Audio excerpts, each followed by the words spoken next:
If you're watching this video, it means two things. One, you're a fan of Blue Lock. Congratulations, you have great taste. And two, your life is In this video, I will show you 3 easy steps you can use to your life for the next 30 days, using your ego, your talents, and most importantly, your ability to adapt.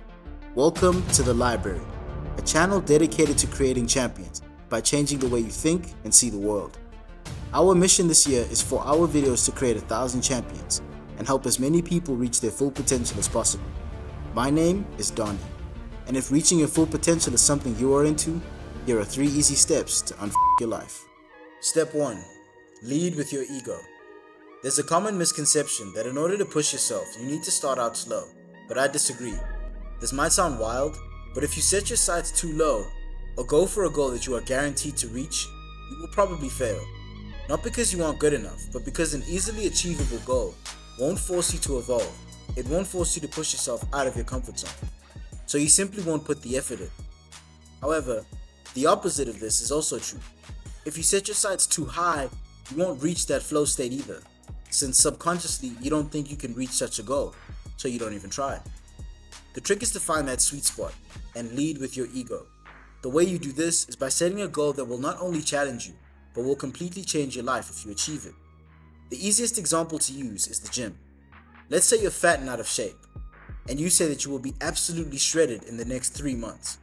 While this goal is kinda possible, it's incredibly hard to accomplish, and you just don't have the knowledge or drive to do it. However, if you set a goal saying that you simply want to go to the gym more often, this is too easy, and it won't change your life at all. But if your goal was to lose enough fat so that you could look good in clothes again, and you knew you only needed to stick to a very doable program to do it, this will excite your ego. You know that you've hit the sweet spot when the size of your goal both excites you and makes you nervous at the same time. It's big enough that if you hit it, your life will change, but not so big that you can't imagine yourself achieving it. Isagi used this to evolve during the 3v3 game. He challenged Rin and his team, Baro and Naruhaya, Shigiri, Reo and Kunigami, and then Rin all over again. What do all of these matches have in common? Each had a huge risk-reward ratio, and there was no guarantee that he would win any of them. But besides the first match against Rin, Isagi had a chance to win every single game. However, each game made him incredibly nervous, because there was a chance he would lose the game as well. Think hard on what it is you want this year, while the year is still starting off. Is it to get in a better shape, perform better at school or work, or start your new business? Ensure you don't try to improve at everything at once, because rapid progress requires focus and sacrifice. Whatever it is, you do want to make sure you set a goal so that you'll have direction. And make sure that when you set this goal, you hit the sweet spot and lead with your ego. Step 2. Maximize your weapon.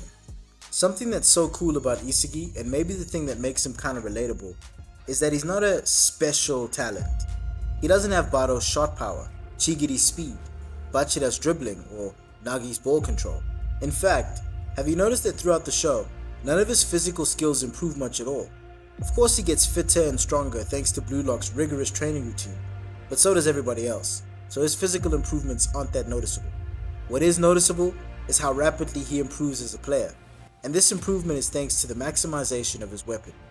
In English, it means that Isagi focused on improving his strengths rather than trying to catch up his weaknesses. Isagi's original weapon was his ability to smell a goal, which he then realized was spatial awareness. He then used this to create a way for him to score goals by creating his direct shot. He knew he couldn't create an open shot with dribbling or good ball control, but thanks to his spatial awareness, Isagi can accurately predict the events of a game before they happen, and use this to be at the right place at the right time, in order to kick the ball while it's still in the air for a direct shot volley. He then emulated Naruhaya's weapon to use blind spots and off-the-ball movement, in order to win one-on-one games. And these aren't even all of Isagi's evolutions. The thing that makes him so special is his ability to improve his weapon and use it to win no matter the situation. But it's also the fact that he doesn't feel sorry for himself and try to improve the way others do. If Isagi got caught up in the fact that he's short, skinny, unathletic and has bad ball skills, he never would have evolved into the player he is. Likewise, if he tried to win the way others do, he would have never succeeded. If he had tried to gain Chigiri's speed or Nagi's ball control, for example, he would have wasted valuable time that he could have spent sharpening his own weapon. The same is true for you. When it comes to your dreams and goals, You know what you're good at, you know what you're bad at. Most people fall into the trap of trying to be good at everything, and they usually just end up being average at everything. I know it seems funny to say, but it's better to be a 9 out of 10 at one thing and a 4 out of 10 at everything else than it is to just be a 6 out of 10 at everything. For example, let's say your goal this year is to start making $10,000 per month. What most people will do is put their eggs in many different baskets. They will try to get 2 jobs, maybe study for a degree part-time so they can qualify for an even better job, and then maybe even start a side hustle like a YouTube channel or a dropshipping business. They do this because they are more afraid of being broke than they are excited at becoming rich. Their fear outweighs their ambition, so they try their best to play it safe. But you simply don't go to the next level by playing it safe. Like we said before, you need to lead with your ego. In truth, they should put all their eggs in 1, maybe 2 baskets and back themselves. Maybe it means instead of working 2 jobs to maintain your lifestyle, you swallow your pride and move back in with your parents so that you can focus all of your energy on YouTube, since that is the thing that you're the best at. That is your weapon. Or it may mean that you give up on your dreams of being an entrepreneur and double down on your office job, as there is a lot of opportunity for you to move up and excel there. Whatever your goal is, ensure you discover what your weapon is and use it to achieve your goal. Don't worry too much about what you aren't good at. To illustrate my point, let me ask you this question. How much can Kendrick Lamar bench press? You don't know. Nobody knows. I don't even know. And I'm the one making the video. And like me, I'm sure none of you care either. For those of you who don't know, Kendrick Lamar is one of the greatest rappers in human history. He's so good at rapping, in fact, that it eclipses everything else about him. Imagine now if when Kendrick was still trying to make it in music, he felt insecure about his small stature or his lack of academic achievements, like degrees and things like that. He would have never maximized his main weapon, which is his way with words. He might never have reached his full potential, because instead of focusing on the one thing that he knows he could be the best at, he is too busy trying to do a little bit of everything in order to keep up with society. Now, I'm not saying don't get a degree or focus on your health, but I am saying keep the main thing the main thing. Today, Kendrick is so good at rapping that nobody cares about how strong he is, or what his grades were in school, or his social skills, because he maximized his weapon. This one thing that he's good at has changed his lifestyle, social life, and every aspect of his existence, simply because he maximized it. Think about that the next time you're contemplating doing something because you see other people doing it. Step 3. Reinvent yourself. The final step to evolve like Isagi is to learn to reinvent yourself. My favorite image of Isagi is the puzzle image. It usually happens when he's in a tough situation in a game and needs to think of a way to win. I love this sequence because it perfectly showcases what evolution is like. Most people don't change, not because they don't want to, but because it's uncomfortable.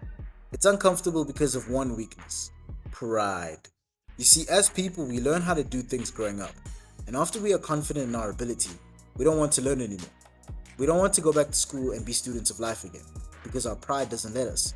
For example, you're a successful YouTuber who has just over 10,000 subscribers. You do YouTube full time and live a comfortable life. But initially, when you started, you wanted to be the best in your niche and have 1 million subscribers, but you refused to change the way you view YouTube and how you go about making successful videos. So your videos never get more than 100,000 views, and those are the successful ones. You have a friend who only has 200 subscribers and gives you advice on how you could take your channel to the next level. But because of your pride, you don't listen. You say to yourself, I'm way more successful than he is. Why should I listen to him? Then a friend of yours who is more successful than you also gives you advice, but your pride won't let you listen. You say to yourself, he doesn't understand my channel. It's different. Or you get mad because you feel like this person is trying to talk down to you when they're really trying to help you. Times change. The YouTube algorithm changes a lot. So how you may have found success probably won't be how you keep it and grow it. In order to continue winning, you have to continue learning and adapting. You have to keep reinventing yourself. Otherwise, you won't become successful. And if you do become successful, you won't keep that success for very long. Isagi can change his entire playing style on a dime and adapt to whatever situation he's in. Isagi also has no problem asking for help, like when he went to Baro for advice and trained with them, even though Baro kept disrespecting him the entire time. Isagi didn't care, because all he wanted to do was get better. So what is more important to you? Your pride and your comfort, or your dreams and goals?